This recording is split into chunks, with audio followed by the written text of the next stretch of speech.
Hi everyone, meet Stella.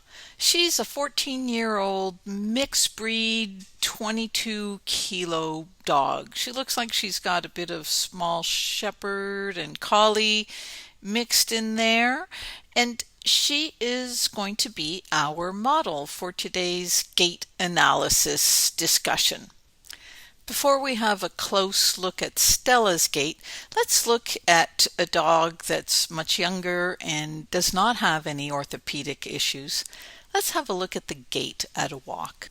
The walk is a 4-beat step and more of a lateral motion. So let's start with the left hind, left front, right hind, right front, left hind, left front, right hind, right front. That's how they're going to move through the cycle. Look at the evenness in the weight bearing. So there's no lameness. The head or the haunches aren't bopping at different heights. And also look at the stride length. As a front paw approaches one of the cracks in the sidewalk, watch where the hind paw falls in relationship to that front paw. And it should surpass. The hind paw surpasses the footprint of the front paw. That is a normal stride length. Different breeds will be a little bit different, but you're going to see it routinely that the hind paw will surpass the front paw print as they move. So it gives you an idea of how well the dog strides out. I also like to look at the fluidity in the amount of motion in the joints, and I usually focus more on the upper joints because I find that they are easier to look at. I like to see extension in the hip as the dog is moving forward, and I like to see the shoulders and elbows reaching out as that dog moves forward as well. Let's just watch these dogs walk for a few more seconds, and then we're going to go back to Stella.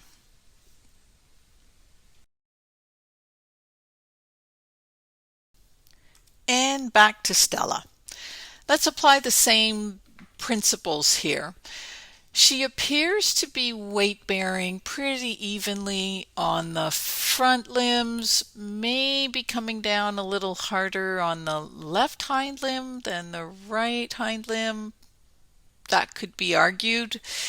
Her stride length, a little more difficult here. We don't have a nice crack in the sidewalks, but have a look, pick a stone and see where the forepaw lands and then where the hind paw lands in relation to the forepaw.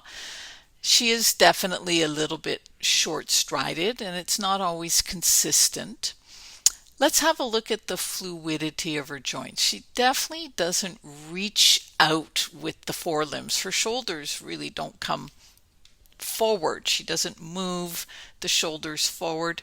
And when you look at the hips, there's not a lot of extension in her hips when we compare this to the dog that we were previously watching. So definitely I would call her short-strided, kind of stunted in her motions, even though she appears relatively even when it comes to weight bearing.